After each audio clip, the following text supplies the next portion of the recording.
Well, you've got to love when technology really works here.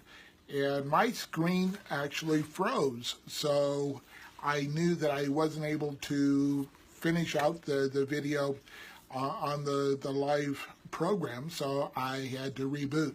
So thank you everyone for being patient with me and coming back on, hopefully here in just a second. You know, this time of year is a little unique because of all of the holidays.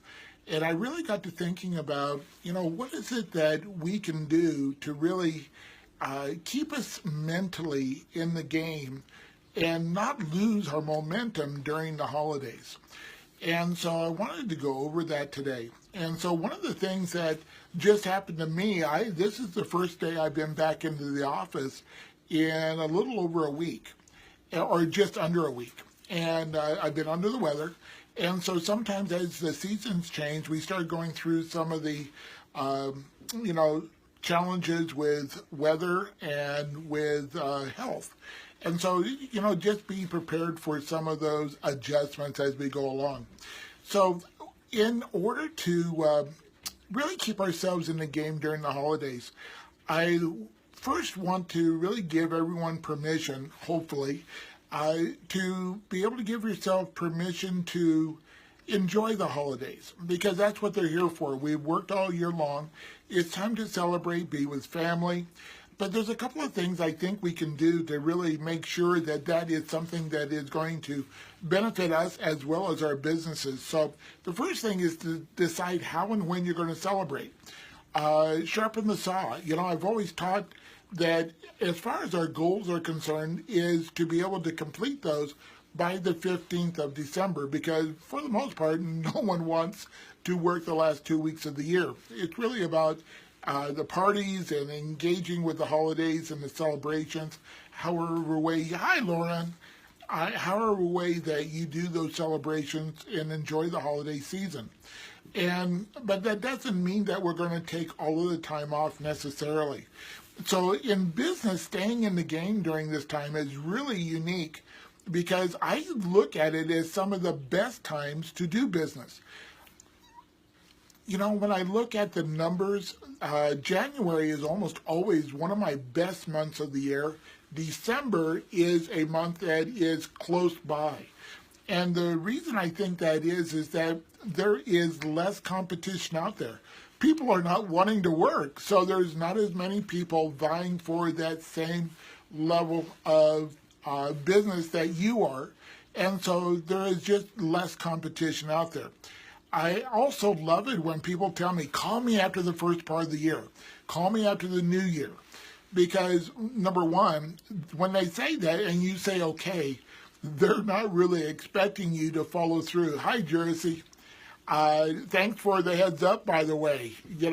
Jersey is in Baja, California, in Mexico.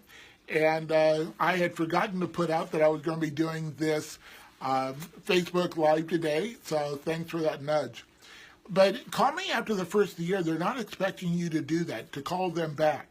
And so when you do, it, number one, separates you from your competition because people aren't doing it. But number two, they're feeling a little more obligated because they actually told you to do it, and you're following up. And so that's one of the reasons that I stack my December for a fast start and a good start production-wise in the month of January. Be diligent with your calendar. And what I mean in that is put all those important dates on the calendar right now.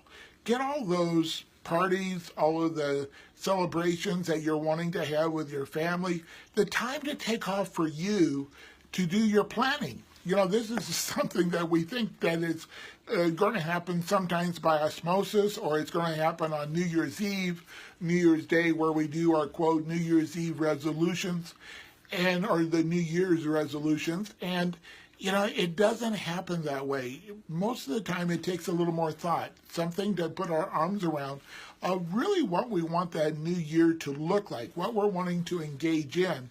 It's not going to have all of the details normally, but it's going to have enough to where you are really going to get and be most productive, but use your calendar to do that. So This is also a really great time to acknowledge all your wins. Oh, thanks for all the hearts and love. Acknowledge your wins over this last year. This is something that naturally we don't do.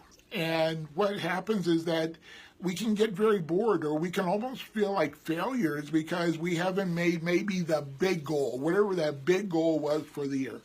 But take a piece of paper out and really jot down all of the things that you have done successfully over the year that you can celebrate. Remember, it's an 80-20 rule.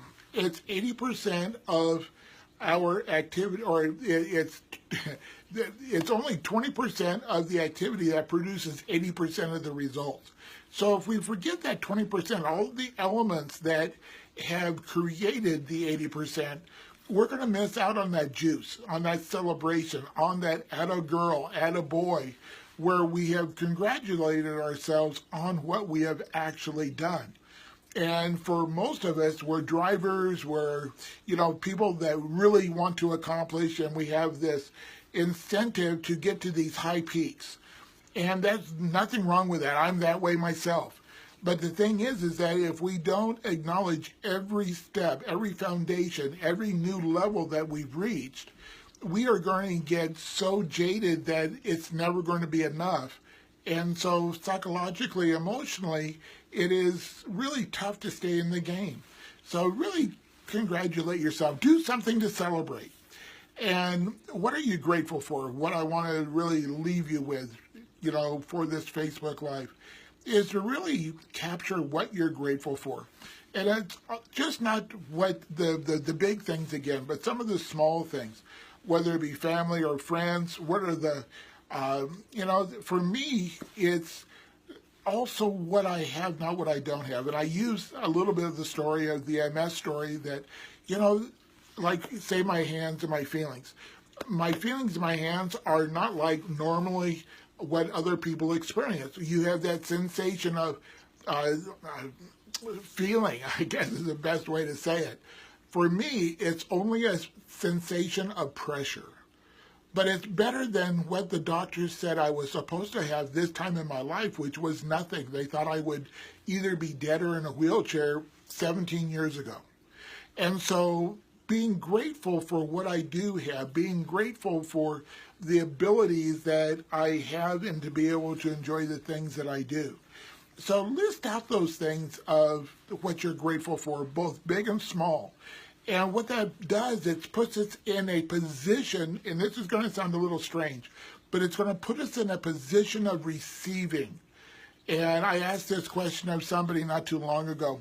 Is it better to give or to receive? Because I'm going to be speaking to an audience of professional givers, of therapists and acupuncturists and massage therapists here in about a week.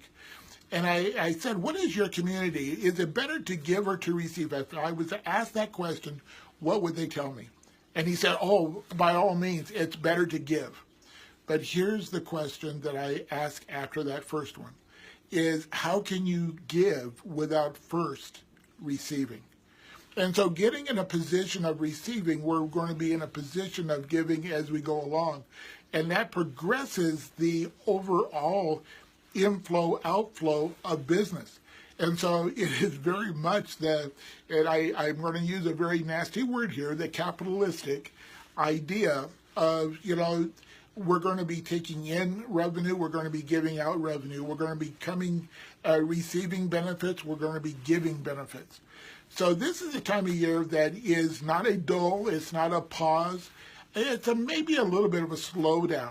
But going back through these simple steps of really acknowledging what we have done, where we are wanting to go, and how to stay in the process, making those contacts still, because realizing that you're still in the game while many people aren't.